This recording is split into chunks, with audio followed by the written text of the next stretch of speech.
welcome to Bitstorm, a comedy game design podcast by two guys who know nothing about comedy, nor game design, nor podcasting apparently, because this is our second try at this for tonight. Doesn't usually happen. We're pretty good, but we did fuck up a recording. But other than that preamble, I think we're just going to jump right into some Click Pitch. Yeah, Click Pitch is a game where we each have a random word generated in front of us on the count of 3, 2, 1, click. Okay, we're going to do it. Yep. Commoner. Executive. Okay. Okay. This is like a Prince and the Pauper sort of thing where like a CEO and a commoner change. Like, okay. Are we gonna not quite? Given everything that's been happening this week in the news, are we gonna we're gonna go down that path? Is this someone? It's me, Luigi. I shot the CEO. Okay. So we do a retelling in the Mushroom Kingdom. Luigi's been radicalized by the poor healthcare in the Mushroom Kingdom. It's useless. Yeah. They've tried to put fungus on everything. It's the only cure they have. Yeah. Bowser's been up there just gathering all those gold coins. Yeah, and Luigi just shot him in the back with an actual gun. And everyone's just going, "Where'd you get a gun?" I 3D printed a gun. They shoot you in the back. Okay.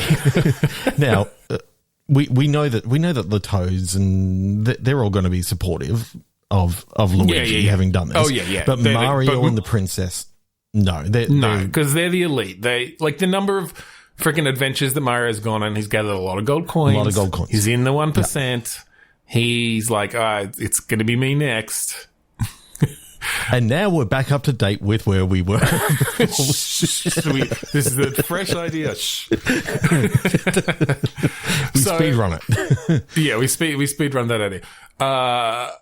So, all right, I'm picturing like all of the Toads in court, like as the jury, as Luigi's up there in the stand. There's one Koopa Trooper dressed up with like a mushroom hat. Yep. So it's kind of like 12 angry mushrooms. 12 poisonous mushrooms. Are toads poisonous? I don't know. Has that ever been established? I don't know. I know. Are they hallucinogenic? I know that in the Mario the Lost Levels, there was a poisonous mushroom. It was purple, and if you had it, you lost a life, or you effectively got hit. So yeah, there's a whole weird thing between Toads and then Mario eating mushrooms that we're not going to go into here. I'm sure that's been covered elsewhere. Unlike this story. Which hasn't been covered anywhere. We're bringing it to you brand new. And it's not, not at all topical. You've got all the banners in the back. All the banners in the back. Hashtag free Luigi. Everyone talking about how hot he is. I mean, Luigi is pretty hot. I mean, he's tall. He's thin. He's not fat like Mario. No, he's got that mustache. Oh, yeah. To die for. I'm just picturing the recreation of that photo, just shirtless, abs out, up on a mountain somewhere, up on a mushroom. And hairy legs like Sexy Toad. Oh, yeah. And a diaper. That's an Easter egg, maybe. It's just Sexy Toad from the bottom down. The prosecution... The prosecution comes out with a no. The prosecution comes out with the first piece of evidence and is like, is this is this you in this CCTV photo, and like uncovers it and it's Sexy Toad. And then nope, sorry, that's from my private stash. Oh yeah, that's so awesome. So I many don't know references. how it's going to go down. I don't know how we finish this. I mean, we know that all the public are on the side of Luigi. Even the I have heard a lot about jury nullification recently. The jury could decide that even though he was legal, that they let him off and say he's not guilty. They're not allowed to mention it, though. That's something that they're not actually allowed to mention, but it's also something that can happen. But it's something that they can do. Yeah. Yeah, the media circus around it all. You've got again, who's who would be the journalists in? I mean, is it Lakitu or whatever who's got the camera in Mario Kart? It's Lakitu. Yeah, he's at least the cameraman. Yeah. Is it maybe Donkey? Because Donkey Kong wears a tie. That's very that is very a little bit journalistic. Very dapper. Or is it just like random Koopas and Goombas and stuff? Yeah, I have a feeling that there's probably a Goomba who, dresses up really quite nice in a tie and all this sort of stuff. Maybe even a Bullet Bill. I could see a dapper Bullet Bill. The idea of a Bullet Bill. And that's why Lakitu has to be the cameraman, because he has to chase the Bullet Bill can't stop. It has to go backwards. He's doing it. Going back. It's very dangerous. It's a dangerous job being the cameraman for Bullet Bill, the hard-hitting journalist. Hard-hitting field reporter. And it's hard-hitting literally. Yeah. 3, 2, 1, click. All right, 3, 2, 1, click. Motorcycling. Unity. Okay. So I'm going to take that as 1. So it's motorcycle, but it's actually it's like a motor unicycle. I was thinking with Unity of multiple things becoming one. Motor wheel. It's pretty fucking dangerous. A uni motorcycle? Yes. Okay, we could have an aspect of that, but I was also the Unity made me think of multiple things becoming one, and a Voltron kind of robot made of the multiple motorcycles that all join together to make a fighting motorcycle. Yeah, basically. Or is it just different parts of a motorcycle that come together as handlebars, wheel 1, wheel 2, motor? Yeah, but each of it's a bunch of smaller motorcycles, and each of them become part of the larger motorcycle somehow. The wheel is just 2 motorcycles hooked together to rotate in a thing. Kind of like a wheelman from last week's episode. Yeah, exactly. Oh, God. I do like that. Okay, Voltron and motorcycles. I do like that. What sort of things do motorcycles have to fight against? I mean, well, if giant robots made from lions just have to fight against weird aliens and monsters, is there even a theme? Is it just weird aliens and monsters, or is it other motorsports? Oh, okay. Yeah. So I don't know anything about motorsports. Are you supposed to say ATVs? You've got ATV bots, and then you've got supercars, and then you've got NASCAR, BMX, and then the BMX bot. Okay, BMX bandits crossed with. We're getting nowhere. All right, instead of well, hang on. Instead of it being a robot, because I am struggling to picture how that works. But one maybe it can be body, more. Maybe it can be more along head. just a motorcycle arms and legs, but they're all the same size, so it's just it's a very gangly kind of weird taped together. It looks like a car, because that's what a car is, isn't it? 6 motorcycles. Yeah, 6 motorcycles taped together. Only on film. When they'd say they have to do it on film. Yeah. No, never mind. 3, 2, 1, click. Click. Oh, link? No, click. As in. Oh, click. Oh, okay. CLIQUE. Click. Yeah. Robber. Ooh, okay. I like this. Burglars, but they're very clicky. Different, yes. It's like an organization. There's similar to the John Wick. What is it? The Continental. They have the hotel where they all go. There's somewhere where it's a safe place for different burglary, gangs and groups or whatever. But yes, they have all their little cliques, and so you've got the hacker style burglars who try to do it through phishing attacks and hacking into places. You've got the breaking heisters. and entering, you've got the heisters who are, you've got, your regular break and entry of just case a place, case a neighborhood, get in. And then, the heist group is they think they're top shit because they're stealing, all the diamonds and fine art, except, they it's such a difficult thing. They do like one job every 3 years or something, you know, whereas everyone else is working all the time. So there's all the then you got the bank robbers, then you got the people who just knock over a liquor store, and you got carjackers. Like they're all part of these different cliques. Now, you're someone new who's coming in, and you meet up with like, you're the Lindsay Lohan, of this Mean Girls. And so you've got a token gay guy and a token nerdy girl that you become best friends with, and you know, they become your friends, and then they try to get you in the heist crew, because of course it's going to be the heist crew. They think they're top shit. They think they're top shit. Are we saying then, though, that how narrative do we push this? Is it that it's just the Mean heist Girls. crew is what everyone else is trying to get into? It is literally just Mean Girls, but set against. But everyone burglar, like, but it's the music of some sort, and it's a musical. I haven't seen Mean Girls the musical or the movie for long enough. So the idea to do this is, parody. Just like how they didn't actually advertise that the new version of Mean Girls was going to be a musical, we don't advertise this game is going to be a musical either. So you get into it, and then you get the wrong audience playing the game.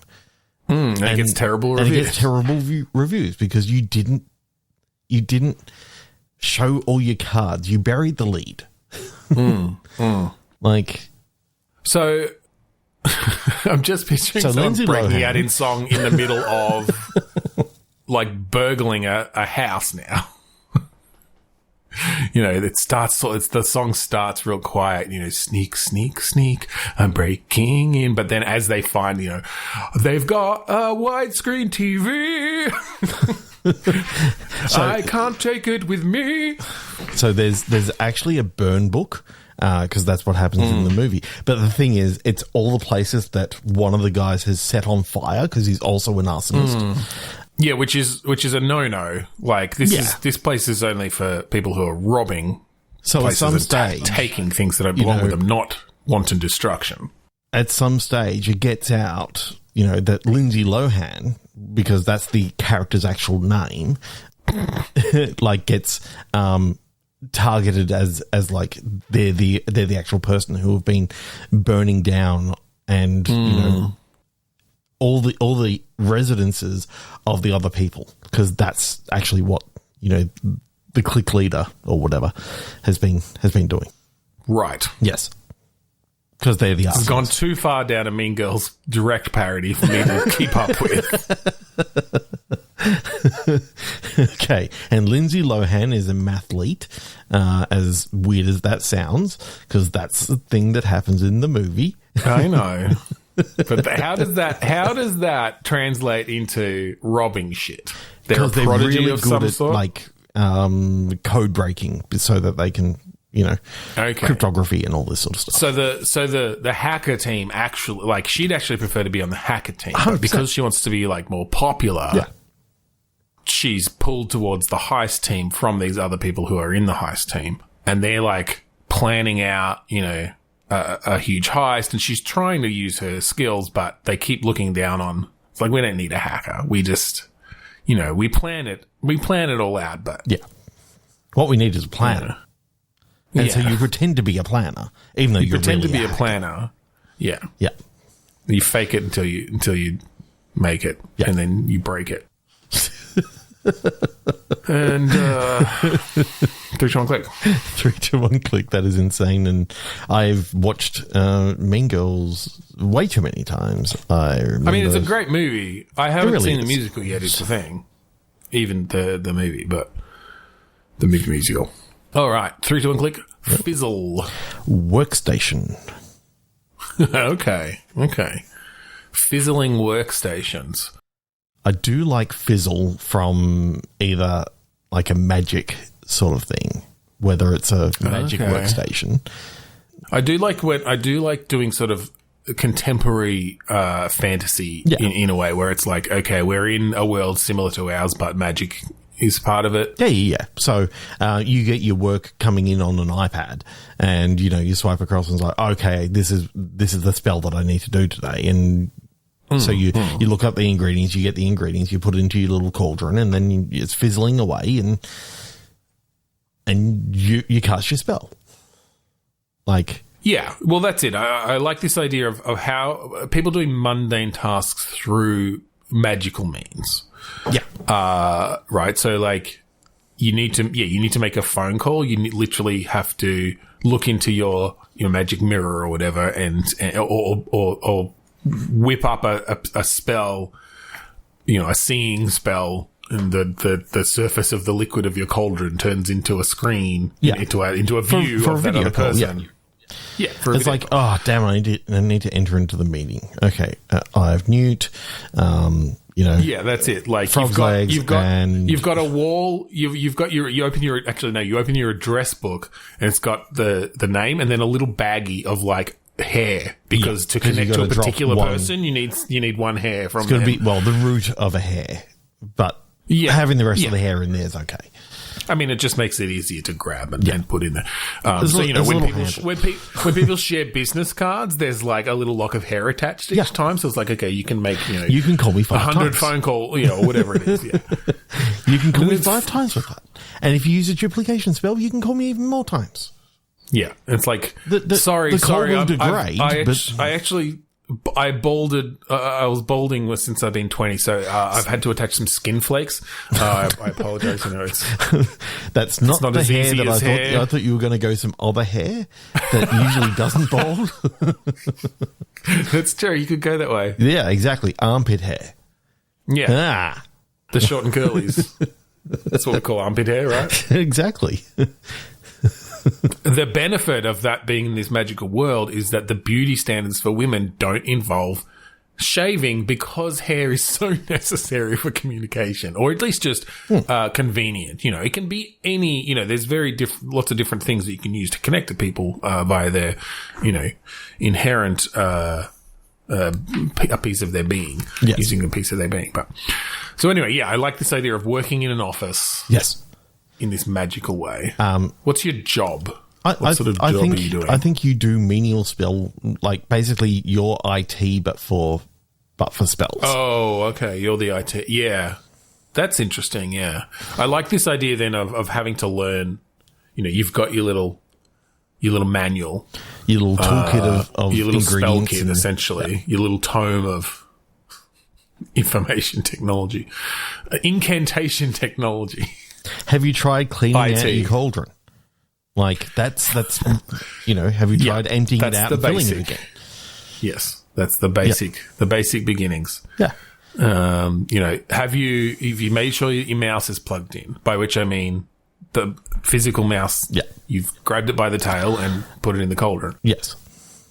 Yeah, but I'm picturing then a bit of a, not quite a Papers, Please, but no, the aspect kind of like like going from job, you've got job to job, and there's a bit of narrative that you get to know the different people, a sort of either a first or a third person kind of, not quite an adventure as such, but walking around the office. You take it's not a lift, it's like a fucking dragon breathing fire to create steam updrafts that you take grab onto the umbrella and you Mary Poppins up.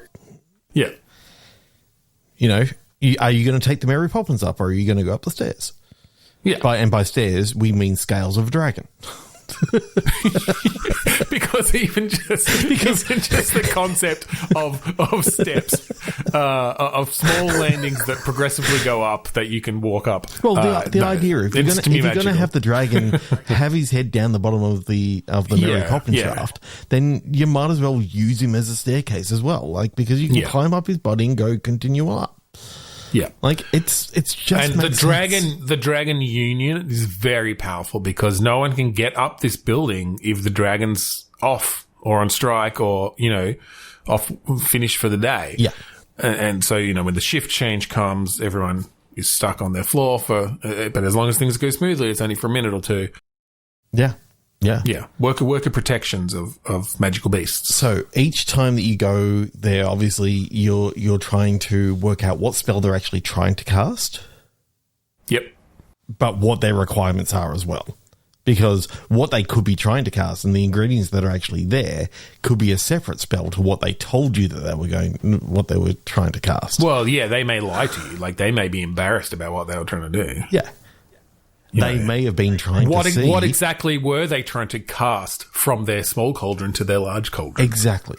You know, it could be something unsavory. It could be something not safe for work. Mm-hmm. Like a gnome. Yeah. Gnomes are very... notoriously not safe for work. Do not summon a gnome in the office. Do not. They will knock over all the cauldrons. They will steal all the fingernails of the hags that you're using. You know, exactly. And that's a key ingredient. Exactly.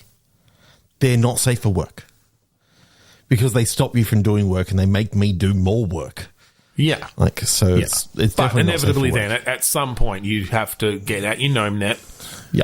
Chase them through the through the halls. Yeah. You gnome it. Yeah. I was trying to come up with some sort of Linux pun because I remember gnome being something as part of that. So, oh yeah, it's like no, you can't use the gnome. I think that's the graphical. GNU yeah, I can't remember. Yeah, maybe that's where I was trying to get to. Gnome is a thing. I can't remember. Yeah, exactly. Just pretend we actually said that and laugh away because. Yeah, but I actually really like this idea.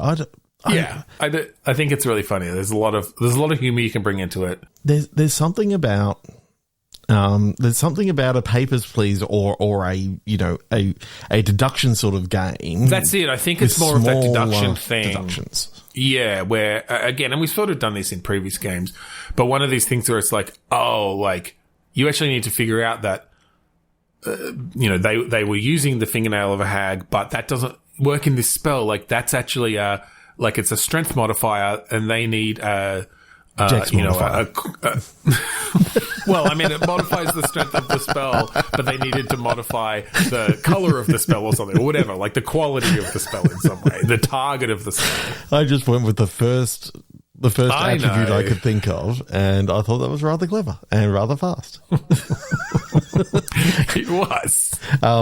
It was. So I can see, you playing that you work in a team of two or three, kind of like IT Crowd, but obviously in a magical that's it. way. I think very much that you're down in the basement, and there's two or three others, and you get to know them, and they sort of teach you and give you tips through it, and I think maybe you even start the as CEO the intern, is the worst out of all of them. Like, oh yeah, yeah.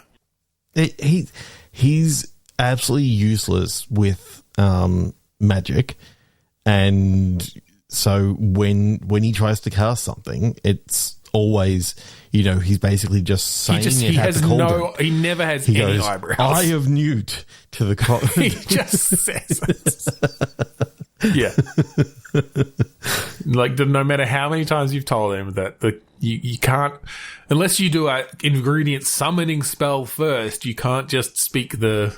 I mean, that's why they have their magical assistants, but today the magical assistant is off because, they're on strike. The PAs, prestidigitation assistants. Yeah, yeah. Mm-hmm. Sorry, I forgot to use their proper title. PA. Yeah. They're on strike, of course, because they're not treated the way they're basically doing his job for him. Yeah. Yet he gets paid all the money. Yeah. Yet he can't get classic story. He can't get a simple spell working. Where's Luigi when you need him? In jail. Right. In jail. Yeah, because in this world, yeah. Jury nullification did not work in this world. No. They tried to do jury nullification, but the jury just disappeared. They actually nullified the jury because it was a spell. They sent them to the null, which is just to the void. The null zone, yeah. Entrant. Offspring. Okay. So entrant, made me think of some sort of contest, some sort of raffle, some sort of...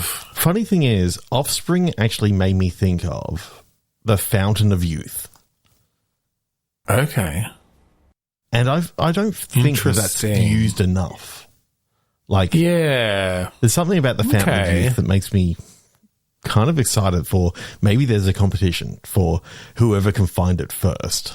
Like, well, that's okay. I feel like though that if you're looking for the Fountain of Youth, generally the prize is finding the Fountain of Youth and never having to age again. It, but just But maybe this is more about, maybe there's someone who controls the Fountain of Youth. They have found it and they are like gatekeeping access to it. Yeah. And they've run a competition or a contest of some sort to, you'll never have to age again. Like, that's the prize. Yeah. You will get a lifetime supply of Fountain of Youth water. In a little spray bottle. Like his little perfume spray bottle and go... Yep. Missed it, walk through it, instantly lose some wrinkles. But just around here, around your neck, because that's where you put it. Then it just, it will eventually, sort of... It will eventually... soak into the skin and then... wick through your body. Yeah. And then an hour later, you'll look younger. Yeah. Like everything will match your neck, So what is this? Is this like is this sort of a crazy billionaire situation where, he's obviously made money off of having access to this. He's probably been alive for 700 years. Yeah. I think, all those beauty products that are out there, like that make you look younger. It is the reason why they all live so long is because he's basically been putting one drop of Fountain of Youth water. The actual only age that you can actually live to is around 30, but because he's been putting this one drop in all this stuff, right? Like, so this is where our current lifespan has come from. Yeah, 100%. Over the last millennia or so. Yes. Because all right. So is this okay? So he's made his. He's kind of bored of everything now. So he's like, He's like, whatever. I actually don't care about living anymore. I don't need to hoard this anymore. So I'm going to do a Willy Wonka. He's just trying to find his successor who will live forever and. Okay, so and dole out the Fountain of Youth. So then, do you not know? Do you not know at the beginning that this is the prize? It's just it's Willy Wonka, but for the beauty industry, which is like, you'll get a tour of the factory where we make skin cream. And we make it in Mexico. I was like, that's a bit weird. It's like, yeah. It turns out that in the middle of a rainforest or whatever. Yeah. And then you find out. Well, I guess is the first stage like, does he ship this water around everywhere? How much of this water is generated? Like, is it actually an endless supply and he's just being a hoarder, or is it, did he figure out that, well, I can't just take from it endlessly? And so he's taken enough to, like, he needs someone responsible who's gonna not overindulge or like not just give it away to everyone, because, while that may be altruistic, there's actually not enough for everyone in the world. It's why it has to be doled out in this small amount, because it is a finite resource. It's kind of like his choice was, well, I'll let everyone in a vat. I'll put a single drop, and that is enough to, But for that to cover the world and increase the world's lifespan, that's he's using up as much as he can of the fountain. And still making sure he's got enough to keep going. And look, I think it's kind of like a wellspring, right? Like it's coming out, but there's a finite amount that comes out over time. Yeah. So, he can't just make everyone live forever. No. So he's chosen to, do this. And, if he makes multi-billions of dollars in the meantime, well, so be it. I'm doing a favor to the world. But also I've got 13 yachts and a mega island. And I just bought a social network. and I just bought Australia. That's my new mega island. Everyone's got to move off it, and I'm going to move in. Yeah, I'm moving in. Okay. So is it about then? Are you having to make choices then? Like, is this about you're coming out and you're like, well, this is not actually ethical. You know, like more people should know about this. I think the main part of the game is going through basically the same thing that happened in Willy Wonka, in the fact that there are 5 golden tickets or whatever. In the skin cream. In the skin cream. You open up the lid. You open it up. Like, you have to scoop it out. No, you have to scoop it at the bottom. All the way to the bottom. And then you see if you've got a golden ticket. So you've got, the golden ticket. It's a little bit slimy. My fingers are now younger because I touched too much of the skin cream. Okay. So... Sorry. Not everyone uses skin cream on their hands. Like, there are certain uses. You got Fizzy. I've got a baby penis. You got Fizzy lifting drinks, but what happens is it skin lift, like does a facelift. Fizzy face lifting drinks. That's pretty great. And they're magical, and you need all the things from the previous game in the fizzing workstation. Right, fizzing. Yeah, okay. I was trying to figure out where you were going with that. Yeah. Sorry, I was. Yeah, my brain just call back. Yeah, that's okay. That's okay. I actually really like. I really like the fact that you could go through and you got the Slugworth-esque sort of person coming up and going, "I want you to get in there and steal." His name's Johnson, and then there's another one also called Johnson. Yeah, Johnson and Johnson come up to you, and it turns out that they know they work for. I mean, we're not going to bury it. It's Wonka. You're working for Wonka. Yeah. But in the past, he was also known as Nikola Tesla and Isaac Newton. And I know there's a whole heap of sciencey guys. Galileo. Yeah. Leonardo da Vinci. They were all the same person. Yeah. He traveled a lot, changed his name. Yeah. Invented shit. Yeah. But now he's tired. He is. He's very tired. It must be really, really tiring, making sure he's also everyone in the world... 15. He's just sort of used it recently, so it's really unsettling. Yeah. Because when you see he's got an old, gravelly 15. voice because, he's been talking for so many years.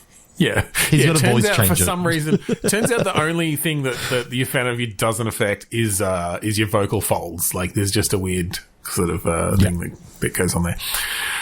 I think that's enough for tonight. I think that's enough. I think we'll end the episode there. So if you would like to find our previous episodes online, please go to podchaser.com/bitstorm. They are all there. Check them out. See those ones from long ago when we had guests on. There are some more recent ones with guests on. Check out some of our Big Flip episodes with Alex and all sorts of cool stuff. So check it out. That reminds me, we really need to get him back on. We'll get him on in the new year. Yeah, definitely. Okay, and if you like the song that we play at the start and end of each episode, that song is called Mount Defiance, and it's off of the album Contaminate Failure by the band Kuradust. It can be found at Bandcamp. Kuradust.bandcamp.com. Fuck. Kuradust.bandcamp.com. It can be found at kuradust.bandcamp.com for free.